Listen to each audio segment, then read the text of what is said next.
नमस्कार दोस्तों, मैं सचिन सिंह गौर आपका अपने YouTube मंच पे स्वागत करता हूं। आज अब क्योंकि दिल्ली के इलेक्शन आने वाले हैं तो हम दिल्ली के इलेक्शन से संबंधित बात करने के लिए आए हैं और आज मेरे साथ हैं अनुराग सिंह चंदेल, जो कि भारतीय जनता युवा मोर्चा के दिल्ली प्रदेश उपाध्यक्ष रह चुके हैं और अभी यहाँ पर एक विधानसभा है रोहताश नगर, उसके प्रभारी हैं। तो इनसे जानने का प्रयास करते हैं कि दिल्ली में अभी क्या सिनेरियो चल रहा है, जहाँ पर 25 तारीख को वोटिंग होनी है। तो अनुराग जी, अभी क्या सिचुएशन है दिल्ली में? दिल्ली में अभी आप देखोगे, जो दिल्ली का चुनाव देखोगे तो दिल्ली में कोई लड़ाई है ही नहीं। एक अभी आपने देखा होगा कि ये जो दिल्ली का केजरीवाल है या कांग्रेस है, इन्होंने गठबंधन किया और इनका गठबंधन हवा में उड़ चुका है। क्योंकि दिल्ली की जनता, जब हम पिछले 2 चुनाव को देखेंगे लोकसभा के, दोनों चुनाव में दिल्ली की जनता ने विपक्ष को नकारा है और मोदी जी की जो नीतियां हैं उनको एक्सेप्ट किया है और मोदी जी के जो कामों पे मुहर लगाई है और उन्हें 2 बार जिताया है। और तीसरी बार भी जब हम दिल्ली का चुनाव देखेंगे तो दिल्ली की जनता ने मन बनाया हुआ है कि हमने मोदी जी को ही चुनना है। और तीसरी बार जो एक नारा है, अब की बार 400 पार, उसको चरितार्थ करने के लिए दिल्ली की जनता 7 सीटें जिताकर मोदी जी को यहाँ से भाजपा के 7 सांसद बनाकर भेजेगी। लेकिन पिछली बार जो इलेक्शन हुए थे उसमें कांग्रेस और आम आदमी पार्टी अलग थी और इस बार उनका गठबंधन है, तो इसका इम्पैक्ट तो पड़ेगा ना। देखिए, दिल्ली की जनता और दिल्ली के जो वोटर है ना, सबसे होशियार वोटर है पूरे देश भर में। उनको भली भांति पता होता है कि अभी स्थिति क्या चल रही है पूरे देश भर में, कि विरोध किस चीज़ का कर रहे हैं, विरोध कर रहे हैं मोदी जी का। और हुआ क्या कि जितने भी दल है वो सारे इकट्ठे हो गए। क्यों? क्योंकि मोदी जी को रोकना है। मोदी जी को क्यों रोकना है? क्योंकि मोदी जी क्या कर रहे हैं, मोदी जी ने एक नारा दिया था और मंच से कहा था कि ना खाऊंगा ना खाने दूंगा। तो जितने भी भ्रष्टाचारी हैं वो आज सारे डरे हुए हैं और इसलिए वो गठबंधन कर रहे हैं। और जो दिल्ली की जनता है वो देख रही है कि कैसे भ्रष्टाचारियों की नींद उड़ी हुई है, इसलिए दिल्ली की जनता तो कह रही है कि भैया दिल्ली में तो सिर्फ मोदी सरकार। यहाँ का बच्चा कह रहा है कि 400 पार मोदी सरकार। लेकिन ऐसा है नहीं, क्योंकि पिछली बार की बात अलग थी कि वो एक तरफा 7 सीटें जीत ली। इस बार कई सीटें ऐसी हैं जहाँ पे कंपटीशन है। उसमें सबसे पहली सीट तो यही उत्तर पूर्वी दिल्ली की ही है, जिसपे मनोज तिवारी और कन्हैया कुमार हैं। दूसरी सीट है पश्चिमी दिल्ली की, जहाँ से कांग्रेस के महाबल मिश्रा है और अमरजीत सहरावत हैं भाजपा की तरफ, कमलजीत सहरावत। तो ये 2 सीटें तो पक्का ही कंपटीशन में हैं और मेरे ख्याल से दक्षिण दिल्ली में भी कंपटीशन होने की संभावना है। सचिन जी, आज हम यहाँ बैठे हुए हैं और इस बात को मैं पूरे दावे के साथ कह सकता हूँ कि जब इसका रिजल्ट आएगा लोकसभा चुनाव का, तो आप ये मेरी बात ध्यान रखना कि दिल्ली की 7 सीटें यहाँ से दिल्ली से बीजेपी जीतेगी। और रही बात उत्तर पूर्वी लोकसभा की, तो उत्तर पूर्वी लोकसभा में आप देखोगे दिल्ली की जनता वो दिन नहीं भूली जब ये कन्हैया कुमार यहाँ से विपक्ष का प्रत्याशी है। कन्हैया कुमार ने खुलेआम देश विरोधी नारे लगाए और आज दिल्ली का पूरे देश की जनता को, कन्हैया कुमार को अगर जानती है तो वो इसलिए जानती है कि वो एक देशद्रोही है। और दिल्ली की जनता कभी भी नहीं चाहेगी कि कोई देशद्रोही आके और इस उत्तर पूर्वी लोकसभा से सांसद बने। और जब आप ग्राउंड पे जाओगे और ग्राउंड में लोगों से पता करोगे तो आपको समझ में आएगा कि यहाँ कोई लड़ाई है ही नहीं। सबने एक ही मन बनाया हुआ है और सब एक ही बात कह रहे हैं कि भैया मोदी जी। नहीं, मोदी जी के नाम पे तो वोट पड़ेगा, पर जो लोकल कैंडिडेट है मनोज तिवारी, उनको लोग पसंद नहीं कर रहे हैं। वो चाहते थे कि यहाँ से या तो कैंडिडेट बदला जाए, मतलब वो रिपीट होना ही सबसे कमजोर कड़ी है। दूसरी बात कि आपने कही देशद्रोही वाली, तो इस बार वो जो नैरेटिव जो पिछली बार थे राष्ट्रवाद का, देशद्रोह का या हिंदू मुस्लिम का, वो चल नहीं रहा है इन इलेक्शन में।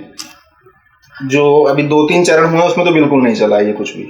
देखिए, मैं आपको बताऊं, जब हम मनोज तिवारी जी की बात करें तो आज जब आप जाओगे, आपने सुना होगा कि दिल्ली से देहरादून एक हाईवे बन रहा है, एक्सप्रेसवे, जिसमें आप 2 से 3 घंटे पे आप देहरादून पहुंच जाओगे। वो इसी लोकसभा के अंतर्गत आता है। जब आप देखोगे तो उसी पूरे एरिया में जो कनेक्टिंग पॉइंट था, जो कहीं ना कहीं छूट रहा था, उस पे मेट्रो और रोड, डबल डेकर रोड बन रहा है। तो वो मेट्रो का भी काम आप जब देखोगे तो वो इसी लोकसभा के अंतर्गत है।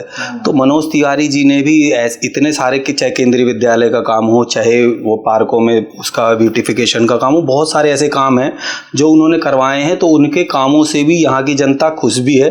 प्लस साथ में जब आपने कहा कि राष्ट्रवाद, तो मैं इस बात को पूरे मतलब दावे के साथ कहता हूं कि यहाँ जो दिल्ली की जनता है या पूरे हमारे देश की जनता है, उनकी रगों में भारत का खून दौड़ता है और भारत के खिलाफ जो एक बार बोल देगा उसको यहाँ की जनता कभी नहीं भूलेगी और उनके मन और दिमाग में सब जगह पता है कि भैया ये देशद्रोही है, इसको वोट नहीं देना तो नहीं देना। अभी तक इलेक्शन में दिख नहीं रहा है। आप देखोगे तो आपको समझ में आएगा ना, जब वोटिंग का रिजल्ट आएगा तब आपको समझ में आएगा कि ये मुद्दा था एक मुद्दा। और जब आप जनता से जाके पूछोगे तो वो बोलेंगे, क्योंकि आज जब आप जाओगे तो जनता आपको नहीं बताएगी कि हम किसको वोट देंगे, लेकिन जनता के मन में एक चीज़ ज़रूर है कि भैया हमको वोट कहाँ देना है, क्योंकि उन्हें पता है कि काम कौन कर रहा है, गरीबों को पक्के मकान कौन दिला रहा है। आप जो गरीबों को पानी, नल जल योजना के माध्यम से पानी मिलता है, या यहाँ पे जब आप जाओगे तो दिल्ली के चारों तरफ आप देखोगे तो केंद्र सरकार के माध्यम से आप देखोगे तो चाहे वो दिल्ली से देहरादून का रोड हो, चाहे दिल्ली से आप मुंबई का रास्ता जाओगे तो वो एक्सप्रेस वे हो, एक इको पार्क वहाँ पे बन रहा है बदरपुर के पास। तो इस दिल्ली को जाम से मुक्ति दिलाने का अगर किसी ने काम किया है तो वो केंद्र सरकार ने किया है और उसमें नितिन गडकरी जी, मोदी जी के नेतृत्व में ये सारे काम हो रहे हैं। तो दिल्ली की जनता को दिख रहा है कि पहले कितना पोल्यूशन होता था और ये जो प्रयास किया गया केंद्र सरकार के माध्यम से तो उस पोल्यूशन में भी कमी आई है। लेकिन वहीं जब हम दूसरी तरफ देखेंगे तो चाहे वो जमुना जी की बात करें तो जमुना जी आज उतनी गंदी है। एयर पोल्यूशन की बात करेंगे तो वो यही अगर यहाँ पे दिल्ली में बीजेपी की सरकार होती तो आज ये प्रदूषण मुक्त दिल्ली हो जाती और दिल्ली का अलग ही नक्शा होता। लेकिन आपने कहा कि दिल्ली की जनता बहुत समझदार है, तो विधानसभा में तो वो समझदारी के तहत केजरीवाल को चुनती है। वो कारण क्या होता है? बहुत बड़े मतलब क्लीन स्वीप होता है वो। मैं आपको बताऊं, जब इस बार चुनाव होंगे विधानसभा के, आप देखना इस बार दिल्ली की जनता केजरीवाल का बोरिया बिस्तर पैक करके भगाने के लिए तैयार है। कारण बताता हूं आपको। जिस दिल्ली की जनता ने सोचा कि केजरीवाल आएगा और इस दिल्ली का विकास करेगा, और केजरीवाल ने ये वादा भी किया कि मैं दिल्ली को लंदन बना दूंगा, बट जब आप गलियों में घूमोगे तो आप देखोगे कि स्थिति क्या कितनी दयनीय है इस दिल्ली की। और सबसे बड़ी चीज़ क्या है, उसने बोला कि मैं तो शिक्षित हूँ, मैं दिल्ली की जनता जो है उनके बच्चों को भी शिक्षित करूँगा, बट वो शिक्षा की बजाय उन्होंने दिल्ली को क्या दिया, एक के साथ एक बोतल फ्री का उन्होंने उपहार दिल्ली की जनता को दिया। दिल्ली के युवाओं को नशेड़ी बनाने का काम किया। जहाँ आज आप क्लासों की बात करते हो तो वहाँ क्लासों में पहले जो बच्चे पढ़ते थे तो उनको नई क्लास मिलनी चाहिए थी, नई क्लास तो मिली नहीं। आज उन्हीं क्लासों में 80-80 बच्चे एक क्लास में पढ़ते, तो सोचिए कि उनका शिक्षा का स्तर कितना गिर गया है कि वो बच्चों को अच्छी शिक्षा नहीं मिल पा रही। तो उनको प्रचार से फिर क्यों रोक दिया गया? किसको?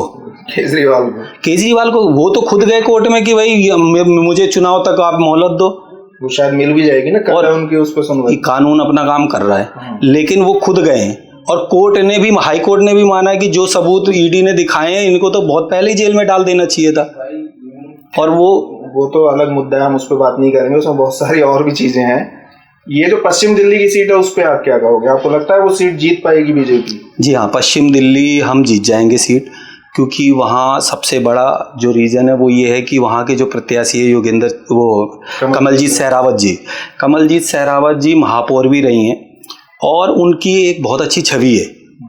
और वो वहाँ का जो वोटर है, क्योंकि महाबल मिश्रा पहले भी रहे, तो उन्होंने वो अपेक्षाओं के आधार पर विकास नहीं किया, तो वो जब आ जाएं तो अब लोग तो भूलते नहीं है। लोग कहेंगे भाई हमारा जो मेयर रहा हुआ है उन्होंने अच्छा काम किया हुआ है। कैंडिडेट क्यों बदला गया वहाँ पे?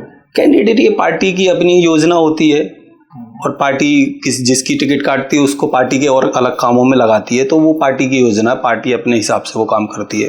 अच्छा, दिल्ली में लगभग 8 से 9% राजपूत हैं, पर उनको टिकट क्यों नहीं दिया जाता है लोकसभा में?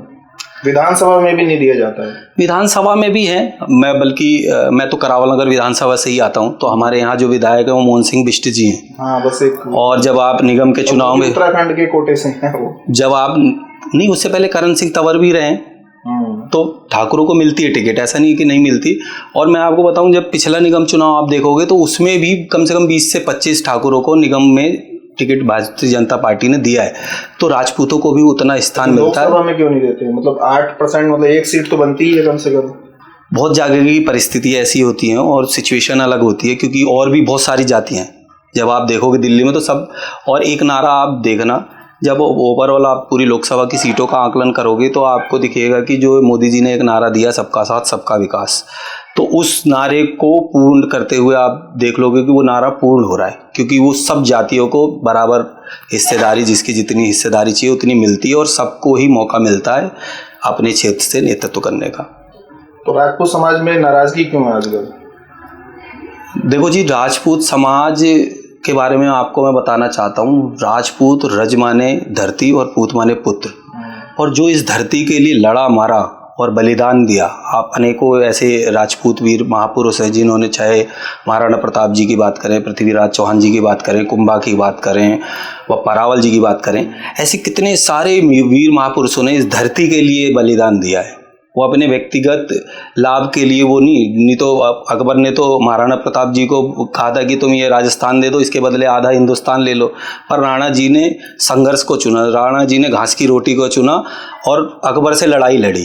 तो ये राजपूत समाज जो समाज है वो हमेशा इस देश के लिए जिया है और मरा है, और इस देश हित के लिए, क्योंकि राजपूतों को भी दिख रहा है कि 500 वर्षों का इतिहास खत्म हुआ है, अयोध्या में भव्य राम मंदिर बना है, काशी विश्वनाथ का जो जीर्णोद्धार हुआ है, तो ऐसे जो हमारी सांस्कृतिक विरासत है वो हमारी बढ़ रही है, और देश हित में कितने सारे ऐसे काम हो रहे हैं। राम मंदिर ट्रस्ट में जगह नहीं मिली किसी क्षत्रिय को, वो और प्रॉपर प्रतिनिधित्व भी नहीं मिल रहा है, ये भी नाराजगी के कारण। योगी आदित्यनाथ जी एक क्षत्रिय भी हैं और संत भी हैं। संत ही हैं वो, तो क्षत्रिय तो मानना ही नहीं चाहिए उन्हें, वो संत ही हैं। वो संत की क्या जाती? वो संत भी हैं, और वो जब आप जाओगे तो वो क्षत्रिय भी हैं, तो कहीं ना कहीं वो प्रतिनिधित्व कर रहे हैं, वो कर रहे हैं, तो वो है, ऐसा नहीं है। जो क्षत्रियों को भी उतना, चाहे आज हम जब देखते हैं तो देश का जो रक्षा मंत्री है वो क्षत्रिय है।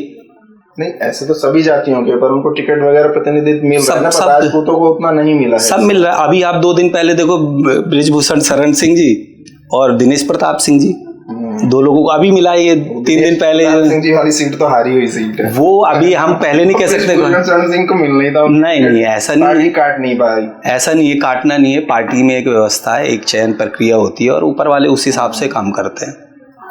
चलिए, तो आप कुल मिलाकर के ये मान रहे हैं कि दिल्ली की 7 सीटें जो है वो बीजेपी जीत लेगी और राजपूतों को समुचित प्रतिनिधित्व दिया जा रहा है, ऐसा मानते हैं? आप आज देखो, जो इतिहास हमें पढ़ाया गया है इस 50 सालों में, सबसे अच्छी चीज़ इस मोदी युग में, या भारतीय जनता पार्टी की सरकार है, मोदी जी के नेतृत्व में देश आगे बढ़ रहा है।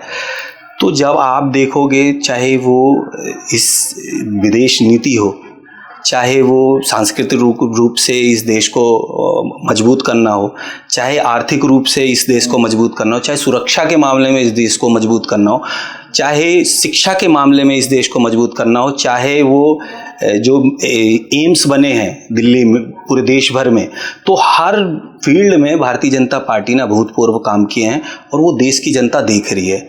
और जब देश की जनता देख रही है कि हमारे देश का नेता ईमानदार है, हमारे देश का नेता आज भी, जब जितनी बार मुख्यमंत्री रहे और जितनी बार प्रधानमंत्री रहे, आज तक उन्होंने एक दिन की भी छुट्टी नहीं ली, और 24 घंटे वो सिर्फ और सिर्फ इस देश के लिए जी रहे हैं और दिन रात मेहनत कर रहे हैं। तो उन्हें दिख रहा है कि भाई हम मोदी जी को लेके आएंगे, और मोदी जी को इस बार फिर से 400 पार का जो नारा है, अब की बार 400 पार, उसको पूर्ण 400 पार के नारे को मोदी जी खुद ही नहीं बोल रहे। नहीं, ऐसा नहीं है। हमारा तो एक ही नारा, और हम तो गली गली घर घर जा रहे हैं और बस यही बोल रहे हैं कि अब की बार 400 पार। और सबसे अच्छी चीज़ क्या है कि देश की जनता भी उसमें साथ दे रही है।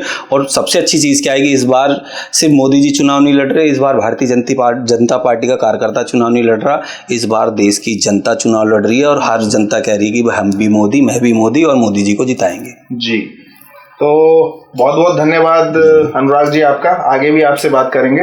धन्यवाद।